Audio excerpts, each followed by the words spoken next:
안녕하세요. 눈뜨는 인생입니다. 오늘의 책은 내 안의 아이가 울고 있다.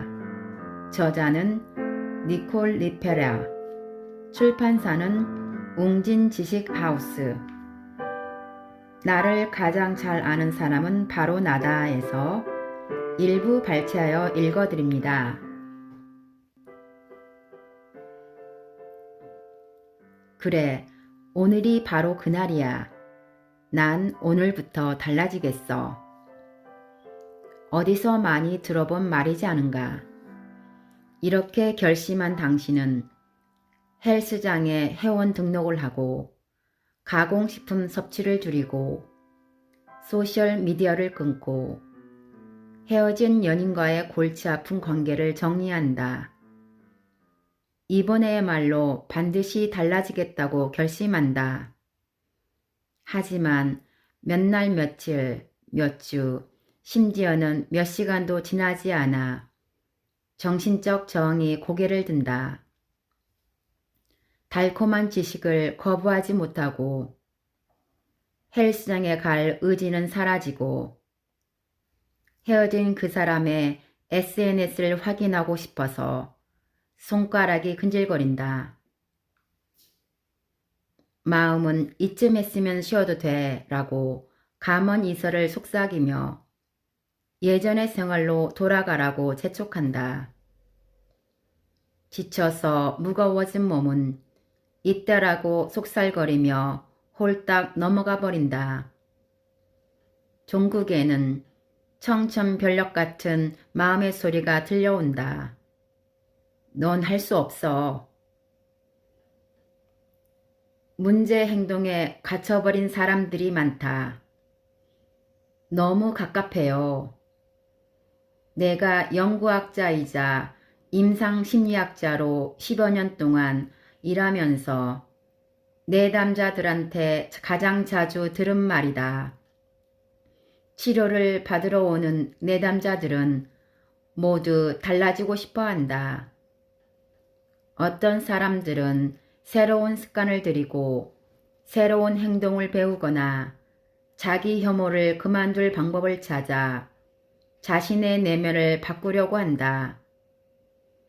다른 사람들과의 관계, 부모나 배우자 혹은 동료와의 골치 아픈 관계 개선처럼 외부 상황을 바꾸고 싶어하는 사람들도 있다. 많은 사람이 내적 외적 변화를 원하고 또 필요로 한다. 나를 찾아왔던 내담자들은 부자, 가난한 사람, 혈기왕성한 사람, 전통적 사회에 억압되고 소외된 사람까지 다양했다. 이 모든 내담자가 배경과 상관없이 입을 모아 갑갑하다라고 했다. 나쁜 습관에, 해로운 행동에, 예측 가능한 문제 양상에 갇혀버린 것 같다고 이구동성으로 외쳤다. 그 때문에 외로움과 소외감, 절망감까지 느꼈다고 했다. 이들 대부분은 자신들의 갇혀버린 상태가 남들 눈에 어떻게 비칠지 걱정했고 다른 사람의 평가에 집착하기 일쑤였다. 이들 대부분의 마음속에는 변화를 유지하지 못한 것이 좀 더 깊은 내적 손상이나 무가치를 증명한다는 믿음이 뿌리박혀 있었다. 종종 자기 인식이 약간 있는 내담자들은 자신의 문제 행동을 파악하고 확실한 변화의 길을 그려볼 수도 있었다. 하지만 아는 것을 행동으로 옮기는 첫 단계를 밟아 나갈 수 있는 사람은 거의 없었다. 출구를 볼 수 있는 사람들은 바람직하지 못한 행동으로 돌아가려는 자신들의 본능적인 반응에 수치심을 느꼈다. 더 잘할 수 있다는 걸 알면서도 그렇게 하지 못해서 결국에는 내 사무실을 찾아왔다는 사실을 부끄러워했다. 대대적으로 탈바꿈하고도 앞으로 나아가지 못한 많은 내담자가 이런 의문에 사로잡혔다. 나한테 무슨 문제가 있는 걸까? 왜 나는 변하지 못하는 걸까? 치료와 단 한 차례의 탈바꿈 경험으로는 겨우 치유의 길에 한 발을 들어놓는 수준에 그칠 뿐이다. 진정으로 달라지려면 매일 새로운 선택을 해야 한다.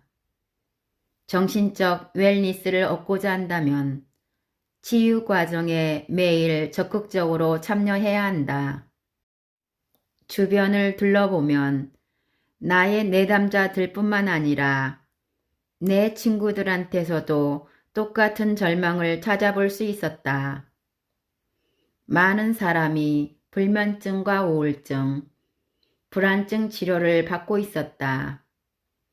공식적으로 특정한 기분장애 진단을 받지 않은 사람들도 있었지만 과다 성취니, 방랑벽이니, 강박적 소셜미디어 몰입이라느니 하는 그럴듯한 표현만 다를 뿐 기분장애 내담자들과 똑같은 증상을 보였다.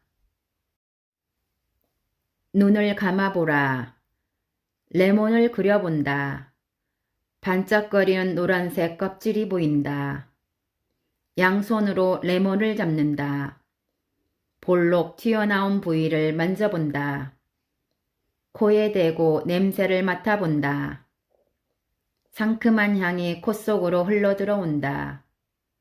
이제 레몬을 외지 모양으로 자른다. 레몬을 자르자 즙이 흘러나온다. 레몬에 닿은 입술이 따끔거리는 것 같다. 시큼하고 시원하고 신선한 맛을 본다. 자, 어떤가? 상상하기만 해도 입이 오물거리고 입안에 침이 고이지 않는가? 이처럼 레몬을 생각만 해도 감각기관 전체가 반응한다. 이 책을 손에서 놓지 않고도 방금 정신과 신체의 연결을 경험한 것이다. 이러한 시각화 경험은 신체와 정신이 어떻게 통합되는지를 보여주는 간단하지만 강력한 방법이다. 19세기에는 기술 발달로 인간 생물학뿐만 아니라 환경에 존재하는 것들이 인간을 해치는 방법들에 관한 지식이 크게 늘었다. 증상이 나타나면 의사가 증상을 제거하거나 치료한다. 이런 식으로 신체의 목소리를 귀 기울여 듣는 것이 아니라 죽이려고 한다. 신체 증상이란 결국 신체의 주인과 소통하는 방식인데도 말이다. 증상을 억제하는 과정에서는 종종 새로운 상처가 생겨나기도 한다. 전체론적 접근이라는 치료 개념은 증상관리 접근법에 밀려났고 결국에는 의존의 악순환이 시작되었다. 이러한 임시 처방 모델에서는 눈앞에 드러나는 개별적 증상 치료에 집중할 뿐 그 근본적인 원인을 살펴보지 않는다. 20세기에 접어든 이후로 사람들은 진단의 유전적 원인을 믿었다. 다시 말해서 유전적 결정주의를 신봉했다. 이 모델에 따르면 인간의 유전자는 탄생 시에 이미 결정된다. 선천적으로 DNA의 운이 좋은지 나쁜지에 따라서 특정 질환을 물려받거나 면제받을 운명을 타고나는 것이다. 유전적 결정주의는 가정 환경과 트라우마, 습관 혹은 환경 내 모든 다른 것들의 역할을 고려하지 않는다. 이런 역학 구조에서는 우리가 자신의 건강과 웰니스에 관여하는 능동적인 참여자가 아니다. 굳이 그렇게 할 필요가 있겠는가? 뭔가가 이미 결정된 상황에서는 DNA 이외의 것을 살펴볼 필요가 없다. 하지만 신체와 그 주변 환경과의 상호작용을 연구하는 학문이 발달할수록 상황이 점점 더 복잡해진다. 우리 인간은 단순한 코딩의 표물이 아니라 우리의 통제 안팎에서 일어나는 놀라운 상호작용의 부산물이다. 운명적인 유전학에서 벗어나야 건강의 소유권을 되찾아올 수 있다. 이로써 우리가 한때 얼마나 무선택적이었는지 깨닫게 되고 지속적이고 진정한 변화를 꾀할 수 있는 능력을 되찾았다. 인간은 유전자의 결과물이 아니다. 바로 지금 이 순간 각성이 시작되고 있다. 결함 있는 유전자는 운명이라는 이야기를 더는 받아들일 필요가 없다.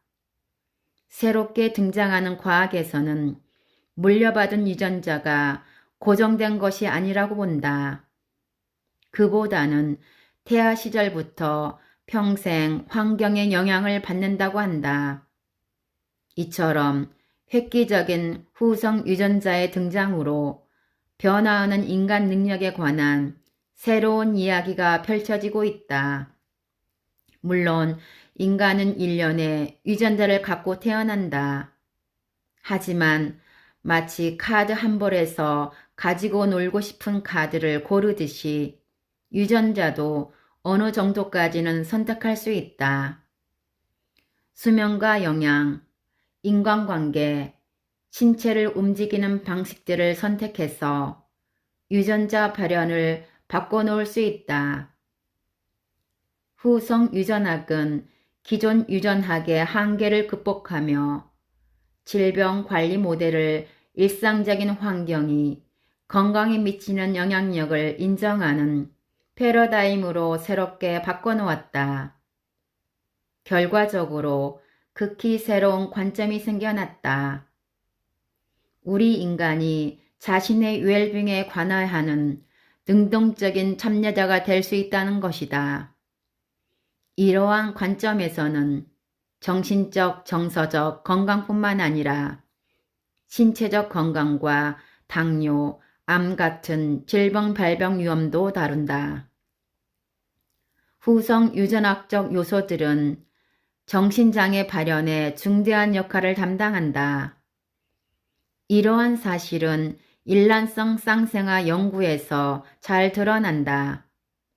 예컨대 일란성 쌍생아 중 한 명이 조현병이나 양극성 장애 같은 심각한 정신질환을 갖고 태어나도 다른 한 명은 그렇지 않다.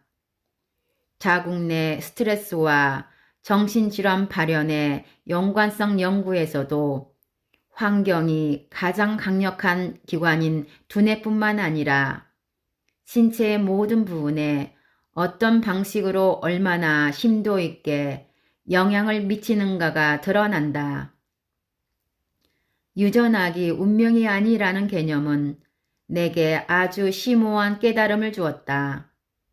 나는 내 가족이 아팠기 때문에 나도 아플 운명이라고 생각했다. 이런 나에게 후성 유전학적 관점은 내 신체에 대한 인식을 바꿔놓았다. 내가 가족한테서 특정한 성향을 물려받았다고 해서 나도 반드시 그런 성향을 띠는 것은 아니라는 사실을 깨달았다. 물려받은 유전자가 이전 세대의 경험에서 부정적인 영향을 받았다면 그 악순환을 어떻게 끊어낼 수 있을까? 우리가 통제할 수 없는 환경 요인들, 이를테면 중저부의 어린 시절 환경은 말할 것도 없고 우리 자신의 어린 시절 환경도 선택할 수 없지만 많은 요인은 통제할 수 있다. 예컨대 어렸을 때 섭취하지 못했던 영양을 지금은 제대로 섭취할 수 있다. 또한 안정적인 유대와 안정감을 키우는 방법을 배울 수 있다. 먹는 음식, 운동 횟수, 의식 상태, 생각과 믿음도 바꿀 수 있다. 립턴 박사는 이렇게 말했다. 신생물학이란 바로 이런 것이다. 넌 인생의 희생자야 라는 사고에서 벗어나 자기 자신이 인생의 창조자라는 사실을 알려주는 것이다. 인간은 유전적 회로의 결과물이 아니다.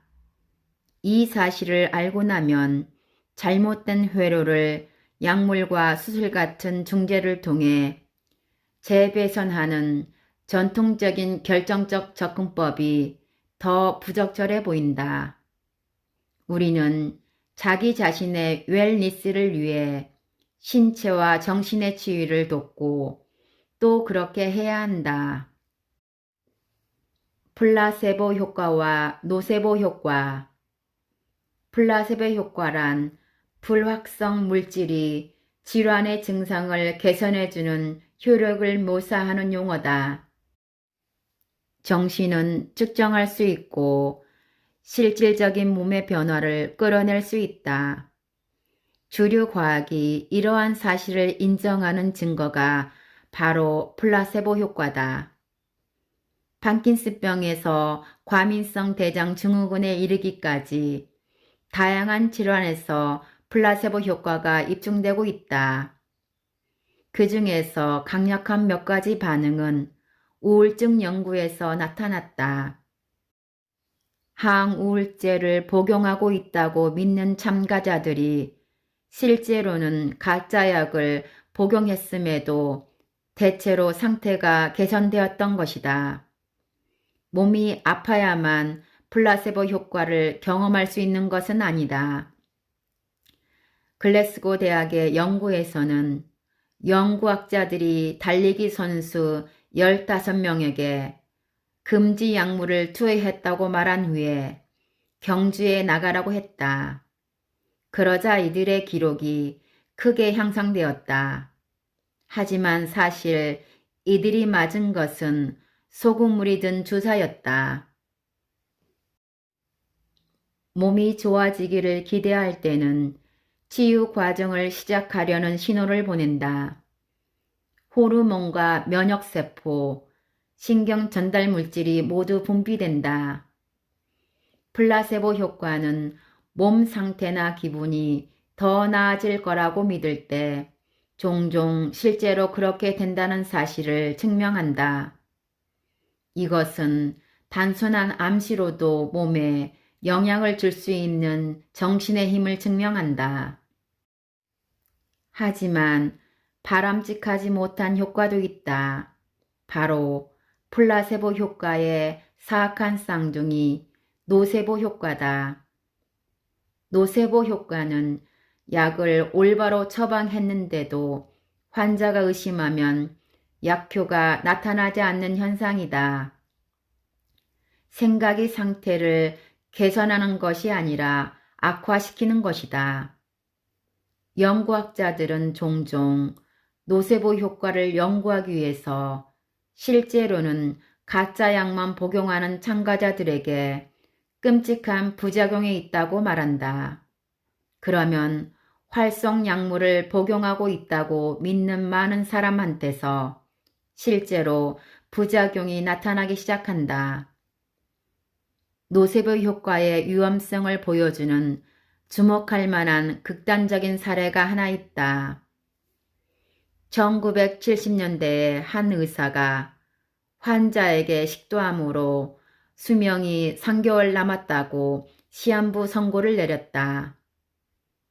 그로부터 몇 주 후 환자가 실제 사망했을 때 검시 결과에서 의사의 진단이 오진이었음이 밝혀졌다. 환자의 식도에는 암이 있다는 증거가 전혀 없었다. 확신할 수는 없지만 그 환자는 자신이 죽을 거라고 믿었기 때문에 죽은 것 같았다. 이후 그 의사는 인터뷰에서 이렇게 말했다. 전 그 환자가 암에 걸렸다고 생각했습니다. 환자도 그렇게 생각했고요. 환자의 주변 사람들도 같은 생각을 했죠. 어쩌다 보니 제가 희망을 없애버렸던 걸까요? 2007년에 기록된 또 다른 노세보 효과 사례에서는 항우울제 임상실험에 참가한 26세의 남성이 약물 남용 미수로 병원에 실려왔다. 여자친구와 싸우고 나서 영구용으로 처방받은 알약을 29알 복용한 것이었다. 남자가 병원에 도착했을 때는 혈압이 위험할 정도로 낮게 떨어져 거의 사망하기 직전이었다. 남자는 땀을 흘리고 몸을 떨면서 숨을 가쁘게 몰아쉬었다. 점차 남자가 진정되자 의사들은 검사를 진행했다. 그러나 체내에서 약물의 흔적을 찾지 못했다. 임상실험을 진행했던 의사가 병원에 도착해서는 그 남자가 유약 집단 환자였다고 말했다. 다시 말해서 남자는 불활성 혹은 비활성 약을 먹었던 것이다. 남자가 과다 복용한 것은 부정적인 생각과 바람이었던 것 같았다. 나는 주류 심리학에서 배웠던 모든 것을 정신 신체 치유에 관한 모든 새로운 연구와 통합하고 싶었다. 이러한 취지에서 전체론적 심리학의 기본 원리를 체계적으로 정리해 보았다. 근본적으로 인간의 모든 측면을 다 다루는 전체론적 심리학의 기본 원리는 다음과 같다. 1. 치유는 일상이다. 치유하려고 다른 어딘가로 갈 필요가 없다. 자기 내면으로 들어가야 한다. 다시 말해서 치유란 자신을 바꾸는 작업을 하겠다는 일일 약속이다. 우리 자신의 치유를 책임지는 사람은 바로 자기 자신이다. 우리는 그 과정에서 적극적인 참여자가 된다. 우리의 활동이 치유 수준과 직결되어 있다. 꾸준히 작은 선택을 해 나가는 것이 진정한 탈바꿈의 길이다. 2. 우리가 통제하지 못하는 것이 많지만 통제할 수 있는 것들도 있다. 전체론적 심리학은 선택의 힘을 이용한다. 선택으로 치유가 가능해지기 때문이다. 3. 전체론적 도구는 매우 실용적이고 쉽게 손에 넣을 수 있다. 변화는 버거울 수 있고 종종 그렇게 느껴진다. 잠재의식의 중요한 기능은 안전을 확보하는 것이기 때문이다. 우리의 잠재의식은 변화의 위협을 느낀다. 그래서 변화가 진행되는 가운데 종종 갖가지 불편함을 느끼면서 익숙한 것에 끌리는 경험을 하기 마련이다. 매일 끊임없이 작은 선택을 하는 연습은 밀고 당기면서 변화를 유지하는 힘을 키워준다. 4. 자신의 정신적 웰니스를 책임지는 사람은 바로 자기 자신이다. 이 사실을 생각하면 덜컥 겁이 날 수도 있겠지만 반면에 놀랍도록 막강한 힘이 생겨날 수도 있다. 신생과학은 그 모델이 더는 효력을 발휘하지 못하는 많은 이유를 설명해주고 정신적 웰니스라는 새로운 모델을 이용하는 로드맵을 제공해준다. 감사합니다.